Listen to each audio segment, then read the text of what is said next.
Hello and welcome back to Lethal. I am Alistair, here to talk all about the Xbox Series X. Now, I did do an unboxing video, but I thought I'd combine it with my review video just so there wasn't, a million unboxing videos happening across the internet, and I could give you my full thoughts on what I think about the Xbox Series X after one full week of use. Now, it does look really pretty. I love where I've put it. I love the plant. It just looks great and fits in really well. So this is me and my partner doing the unboxing, trying to clumsily get the tape off the box. Now, it was heavier than I thought. It took the EB staff, 2 staff members and 2 oversized bags to get this good to go. I also bought the NVIDIA official storage expansion, so that also came as well. However, I'm not showing it in this video because, well, it's a pretty boring unboxing experience. Anyway, this is the point where we realized that you cannot unbox this way because there's tape all over it, and we needed to put the camera down for a minute and figure out just what the hell we were doing. But that's alright. I promise you it does get more interesting. Thanks for sticking around. P.S. to all the people that have been watching my Assassin's Creed video and my why I'm choosing Xbox, thank you so much. So there is tape on the bottom, so beware. This is where you actually open the box and do your official unboxing. So, this moment is crazy. I had one day off work, so this was day 2, and here we go. It's like sitting in this foam coverage. It's got Power Your Dreams. It's got a really sexy black cover. That was really nice material. It kept it compact, kept it safe. Now, I'm also not showing any of the cords or the controller in this video because I must admit at this point my excitement got the better of me and I just wanted to play the damn thing and set it up and take photos and be all like, yay, next gen console. So yeah, it is a really good unboxing experience. Once you figure out where the tape is, it's actually quite easy. It was also easy to pack the box away for for storage as well, so keep that in mind. So unwrapping, and there we go, the beautiful Xbox Series X console, that gorgeous green glow at the top. Now it is heavier than I was expecting. So I was just about to set it up, and we're just about to dive straight into my review after 1 week of having the console in my house and playing on my TV.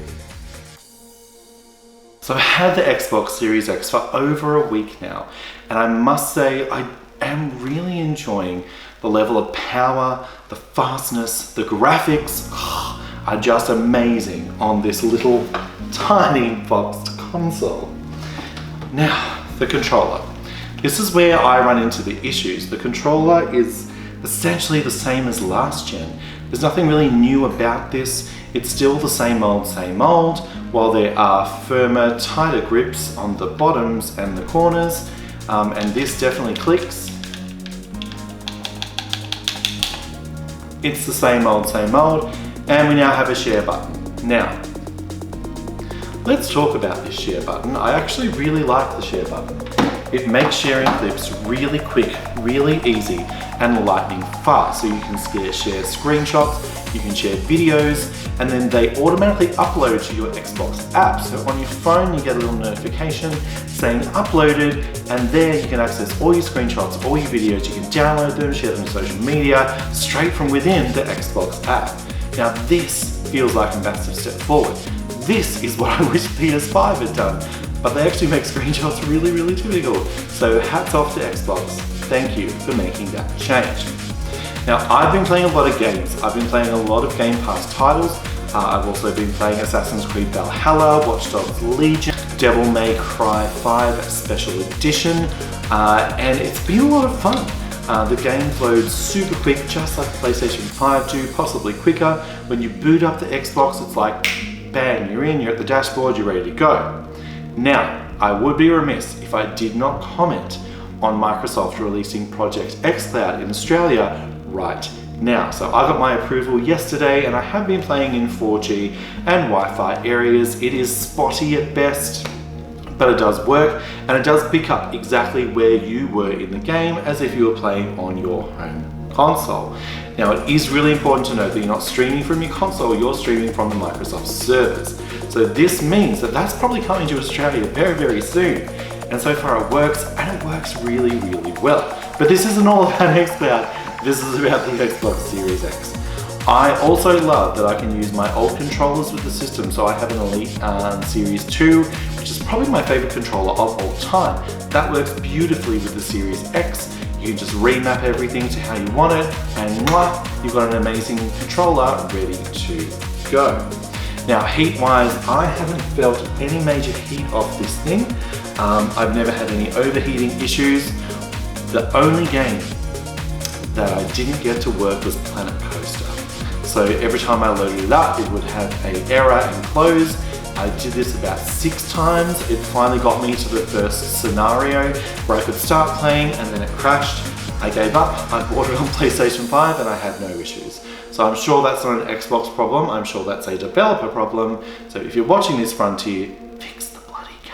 One thing that is missing from this console is a media remote. Now, I've had so much fun with the PlayStation 5 using their media remote, scrolling around, watching YouTube, watching Netflix, just being able to flick around and forth between the game media screens.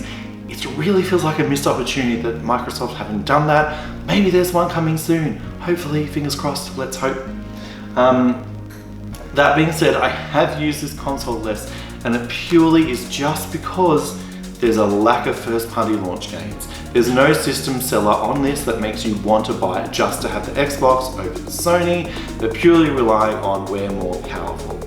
Power is great, but games is what matters. Games is what you play on the systems. So once all of these studios that Microsoft have purchased start churning out really good exclusive games, and they go to Game Pass, I have a feeling that Microsoft will be back on top. That's why I bought the console. Secretly, I did do a video saying Xbox will be my main console. I'm going to try and stick to that. PlayStation 5 has really, really surpassed my expectations, and the DualSense controller has kind of won me over to be the more comfortable, preferred method of play. However, I do have 2 terabytes in this, so I've got the 1 terabyte of internal storage, and I also sprung for the Seagate clip. Now this thing, it is expensive. It's about 349 Australian dollars, but let me tell you, I only have taken up 33% of my storage, and I've got a buttload of games ready to go. So, it's super simple, plug it in the back, there we go. Now when it comes to the console itself, it is actually heavier than I thought it was going to be. A lot of pre-release reviews and people that got to get the console early didn't really emphasize how heavy this console is. It's not as big as the PlayStation 5, it's definitely not as heavy, but it is heavier than I thought it was going to be. So it's not easily carted around and forth. So just keep that in mind. It is a little bit heavy, but that's okay. We love heavy things on this channel. Xbox has more power, PlayStation has a better remote, better controller. Where do we stand? The Xbox Series X still gets 4 stars from me, so it's on par with the PlayStation 5. The only difference is it didn't feel like a next-gen experience due to the dashboard looking essentially the same, just in prettier colors and no exclusive games. Just had me playing the PlayStation 5 a hell of a lot more than I did the Xbox Series X. That being said, I'm so excited for what is to come. I think Microsoft are on the right track. They just needed to get a few more games out before they said yes to the Series X.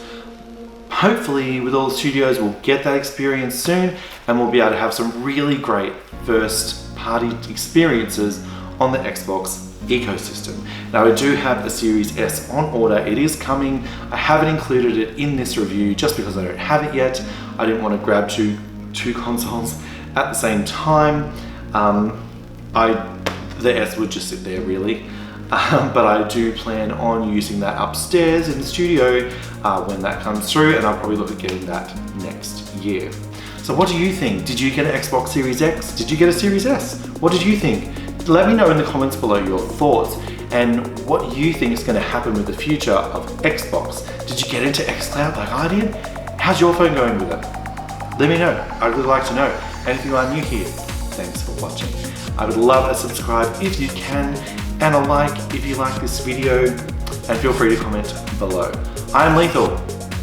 Thanks for watching, and I will see you on the next one.